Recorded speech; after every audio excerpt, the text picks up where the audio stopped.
Não obstante a residência com as suas proporções e o seu descortinar pelos grandes panos de aberturas laterais envidraçadas, tem essa luz muito contida no seu interior.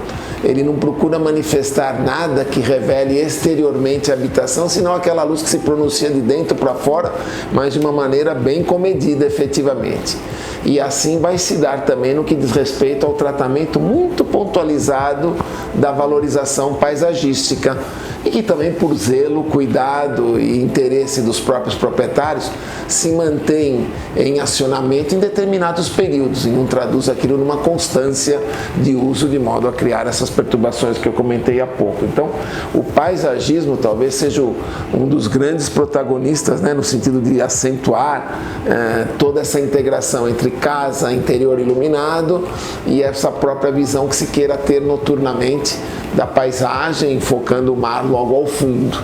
Então, houve esse caráter. Para vocês terem uma ideia, as varandas, por exemplo, desfrutam de uma iluminação à frente de todos os quartos que se descortinam para o mar, de um ponto de iluminação de dimensões de 3 centímetros de diâmetro, com um controle total de ofuscamento. Quer dizer, sai um feixe de luz que vem, rebate no piso e mal você percebe o desenho da própria fachada em si, propriamente dito, senão da luz que vem de dentro para fora, quando as persianas, eventualmente, ou cortinas, estejam desfraldadas, tá?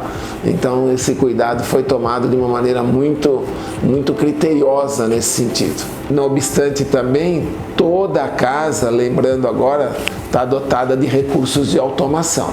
Então, a riqueza também de tudo isso é a possibilidade de inúmeros cenários em diferentes momentos, por diferentes ocupantes. Imagina, uma sauna que entram 2, 3 jovens, o clima é diferente de 2 pessoas de meia idade ou de idade maior, que já querem um descompromisso maior, de relaxamento. Os outros podem entrar até com sonofletores à prova d'água, vão pôr um rockzinho lá e vão traduzir isso numa outra forma. Então, a automação permite toda essa, entre aspas, encenificação, se é justa a palavra, que cria essa atmosfera tão variada e eu acho tão empolgante quando da presença desse sistema. Eu acho vital isso para as pessoas, dá um ar de... é como trocar de roupa, né? As mulheres sabem bem isso, a cada momento cabe uma melhor condição. Então as cenas também são isso, né? A cada momento o nosso estado de espírito, ou da presença de amigos ou familiares, ou em convívios de festa ou trabalho, merecem climas totalmente diferentes. E nisso a casa é rica de possibilidades. Como toda residência, especialmente nas condições do Itacaré, com todos esses condicionantes que a gente tinha, né, de preservação da fauna e de atmosfera que se quisesse revelar para o meio exterior, a temperatura de cor não poderia ser outra. Foi o 2700 o eleito como primariamente o de interesse para todos os projetos, para todas as iluminações, sejam da área exterior, sejam da área interior. Entretanto, nós havíamos comentado com a proprietária que tem sido de política nossa nas áreas de trabalho, especialmente as que dão apoio à residência, quais sejam cozinhas, eventualmente copas integradas à cozinha, lavanderia e quiçá até dependências de empregados e outras, garagem, etc. Havia sempre um pressuposto de se adotar o 3000 kelvins. O 3000, quando colocado em confronto com o 2700, poucas diferenças visuais você constata, a não ser quando o nível de iluminância vai se incrementando. Olha, essa coisa da representação para os nossos olhos da aparência de cor é algo muito complicado, tá? À medida que se aproxima, eleva o nível de fluxo, as coisas se transformam. É uma desgrama entender cientificamente tudo isso. Mas o fato é que nós insistimos muito com essa proposição. Talvez na visão da proprietária a ideia era dar uniformidade total a tudo.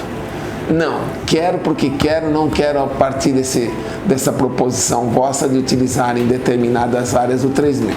Dito e feito. Mal se instalaram as coisas, em plena fase final de obra, Mingrone do céu, está muito alaranjada de dia a cozinha, a lavanderia. A lei camina. Por favor, ajuda o fabricante lá, dá um jeito de trocar todos os LEDs por outro, mantendo a luminária. Sim, senhora, vamos proceder dessa forma. E assim aconteceu. Então, não só por um pressuposto nosso, mas como uma lição aprendida constante, esse fato é muito importante de se observar, viu? Não obstante também essa atmosfera luminosíssima, né, da Bahia, naquela região, também colabora até para intensificar essas diferenças, né? É gozado quando você vê uma fonte 3.000 quente, do lado de umas 6.000, ela já parece quente verdadeiramente. Já quando está 3.200, você já nota as diferenças. Então, o nosso olho ele parece que vai capturando lá as radiações de espectro mais quente, né? Porque ele vem do DNA lá da caverna, do fogo e do sol tão somente, mais do fogo noturnamente. E acho que tem uma atração por, vamos assim, prescrutar e caçar as atmosferas mais quentes produzidas pela luz. Mas é algo que passa a ser sempre um aprendizado de reforço. A nós já era de conhecimento assim proceder, mas reafirma essa tese que essas condições têm que ser ajustadas efetivamente em função disso. Ok? Eu acho que também são alguns reforçares de opiniões no sentido projetualmente falando, né? Que a valorização de paisagismo tem que ser realmente observada ao final pós-plantio, e é o que nós fizemos, fui eu e a Cristina lá piquetear ponto a ponto. Acho que isso é fundamental para o melhor resultado que se prescreva, fundamental mesmo. Então esse acho que é um ponto notório de interesse. O segundo, né, sempre rica a ação dos cenários que podem ser propostos nessa combinação, e eles têm que ser pensados em projeto conjuntamente. Não adianta eu lançar uma solução de iluminação, e assim o fazemos, concomitantemente pensando como serão geradas as possíveis cenas fruto desse arranjo. É como eu pegar os condimentos para realizar um prato e já estar imaginando se esse vai ser só refogado, esse vai ser frito, e como compõe o complemento. Quer dizer, esta química tem que estar perfeitamente sintonizada para lograr o mais surpreendente efeito. Acho que isso é fundamental. 2, a sempre perfeita e correta leitura da arquitetura, né? Uma casa dessas dimensões, com vários níveis, com uma complexidade até para se enxergar um corte longitudinal ou transversal no seu todo, merece uma percepção muito acurada de quem vai fazê-lo. Então, entender a arquitetura nos seus extremos é fundamental. E saber também que a luz, né, determina os espaços também. Então, acho que isso que é o mais interessante, né?